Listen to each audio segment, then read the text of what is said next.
Hi, I'm Alaina, and my independent study project was called Project Community, building a community service app. Okay, so the beginning, the goal of my study was to learn how to create an app where students around Phoenix can find more personalized community service opportunities near them. So I was hoping that this would boost the amount of community service and also the enjoyment of it. And so I wanted to make an app. I didn't know anything about code, but I wanted to use SwiftUI, Xcode, and Codecademy as I figured that out as I started my study. And just at the beginning, I had absolutely no idea what I was doing, but I had this end goal in mind of what I wanted to create, and I kind of learned what I was doing along the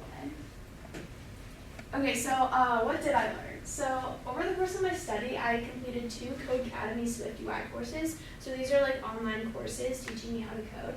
And so they were set to be around 12 hours each, but throughout the courses, I was taking notes and completing small quizzes and small projects. So it took a lot longer than 12 hours.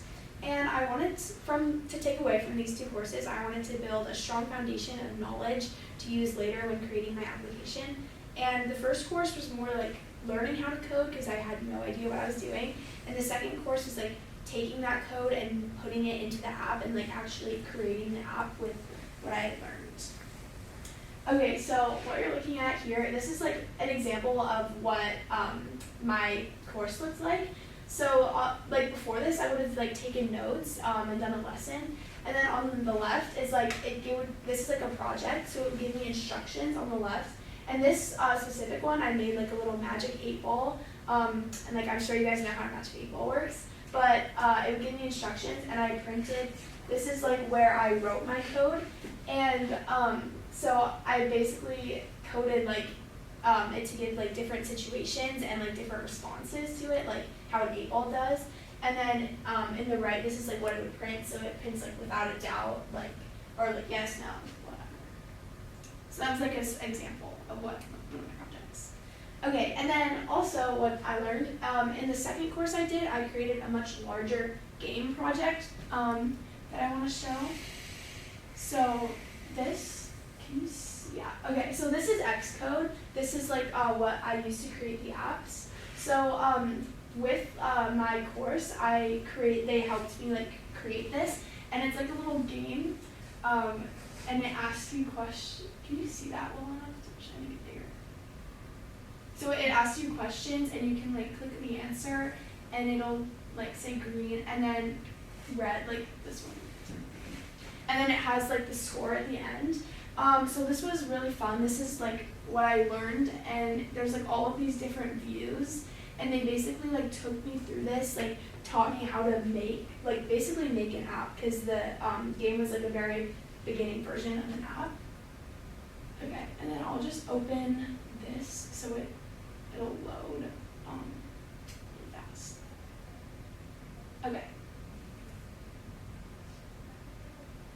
Okay, so some of the topics I covered, I'm not going to read all of these out, but these are all, think of these as lessons. So on each of these topics, I took 2 to 3 pages of notes. So it was a lot, and it's a lot of things that I learned, which I'm really proud of myself for learning all this. And I didn't know anything about it before. And I did highlight wireframing, which I want to talk about a little more. So half of my project was obviously creating the code, but the other half is the design of my app and what I want it to look like and how it will react well with my target audience. So that's kind of what the wireframing is. So the wireframing is what the user is going to see. So it's actually what's going to appear on the app. It's not the code. It's what they're going to see. And so in order to create my wireframes, I looked at other apps and saw what I liked and disliked about them, and I was able to start brainstorming what I wanted mine to look like. So this is kind of an example of a little sketch I made. So I wanted a home page where you could scroll to see the different service opportunities, and I wanted a filter at the top so you could filter through what you liked, and a search bar. And so this is kind of just a sketch of what I wanted it to look like, and things explaining what was going on. And then I wanted a map page so you could see the map and click on the places to learn more about them.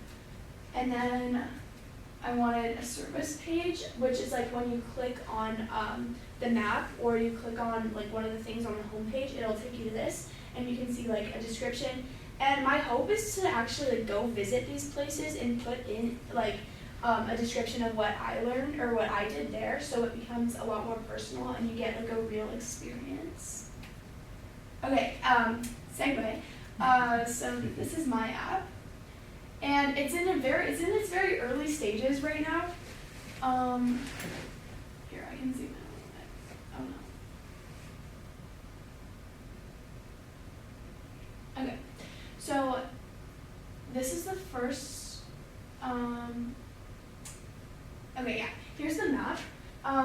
It's kind of light, but basically, I've been watching like YouTube tutorials. Along with like the knowledge I learned from my courses, and I am able to create what like my map and my different views that I want. And also, one thing I wanted to mention is like if I have an error or something, I can like take a screenshot of my error and put it into ChatGPT, and it actually like will give me like an answer and help me fix the error, and that's been really helpful. And also Xcode, which is what I'm using, it like fills in a lot of things for you, so it's not like you're doing it all by yourself. It's like you have someone helping you. So this is my map, and then you can like zoom in and see these different like places that I have. And then this button at the bottom, you can click it and it centers on PCDS, because I'm hoping that I just have that as the center now and you can work out from there. And then for this other part, it's very it's in the works right now, but I have like it's like a scroll page, so you can see like I'm hoping that to make it sustainable, and I'll talk about this more later, but that means like people can post their own experiences. So this is kind of what it's going to look like, and there'll be an image of like the place they volunteered at, and you can click on it and see like a little description of what happened. And I'm going to also add to this, and then at the top there's this little button, and this is like Arizona Animal Welfare League. I don't know if you guys know that, but this is like their animal like logo or whatever. And so you can click on that, and it takes you to, this would be like the service page that I had wireframed. And this is just like a very rough draft, but it has like the name, a picture, a description, and a link to click more. And I'm also going to add like some filters and some keywords in, so you can like see if you like it or not. And then, so in the future, I'm going to try and continue working on my app because it's needs a lot of work still, and I'm hoping to finish it for my Gold Award. And in the end, I want to put it in the App Store, which is a big like task to do, but I think that I can do it. And I hopefully want to integrate it into PCDS and see like track the progress it makes to see like ask students if it has helped them find more places they like, and also if it has boosted the hours submitted. And then I also want to add a feature, I said I would come back to this, but I want to add a feature where people can contribute so the app will remain sustainable. Even when I'm not like working on it, people can have their own. So yeah, thank you.